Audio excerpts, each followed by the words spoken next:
الله حق نصرت میده. اگه ما تو نکردیم الله قومی را پیدا میکنه، غیرت برش نصیب میکنه، همت برش میده. او حراسی نداره و جز از الله متعال. نه از تکنولوژی ای غرب میترسه، نه از هیاهوی زمزمه ای دنیای کفر میترسه که الله کلگی یکی شد که الله اینطور شد. ملت مومن توی طور اسلحه داری که دنیای کفر نداره. اسلحه که تو داری هیچ نظام کفری نداره. او اسلحه ایمان و عقیده است. ایمان و عقیده است که تو را همیشه کامیاب میسازه. تو خواهیم ایمان و عقیده، امروز ایمان و عقیده وجود نداره. ما همه چیزای خدا فروختیم، غیرت خدا، همت خدا، دین خدا، شجاعت خدا، همه را قربان نعوذ بالله بیدینی ها کردیم. خوش بایستیم تحقق دموکراسی شود. تو لعنتی باز در روز قیامت جواب بگو. روز میرسه انشاءالله که الله از پیشت سوال میکنه. دنیاگه که تا 4 روز خوب که خوب هم نکرده ای. 4 روز خوب است. همون جنرالای خبیثه که دنیای کمونیسم در این وطن سرازیر کرد، همه چیزی خدا فروخت، آخر گاردیوان جور شد، شلغم فروشی را شروع کرد.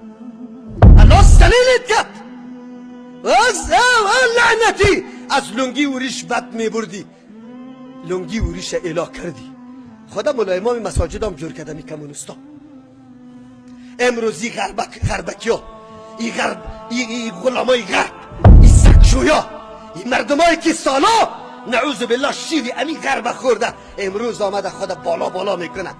الله ایطور زلیلتان کنه، خو ایطور زلیلتان کنه، خواریتان کنه که دا ارمان ای خاک افغانستان باشه، لیکن قدم مانده نتونی. انشاءالله ما امید دارم نسل جوانی ما بیدار شده. هر کس در تلاش عزیز که دفاع از کتاب الله و سنت رسول الله بکنم. هر کس تلاش داره که ما مطابق نقشه رسول الله زندگی اختیار کنم. الحمدلله میبینیم مومن فریب نه. لا یندغ المؤمن من جحر واحد مرتين. از یک سوراخ 2 دفعه گزیده نمیشیم. به نام دوست کسی دیگه به خود معرفی برما نکنه. دوست ما کیست؟ کسی که لا اله الا الله در قلبش است و به مقتضیات لا اله الا الله زندگی داره، ولو که پدرت باشه، ولو که برادرت باشه، مادرت باشه، اولادت باشه.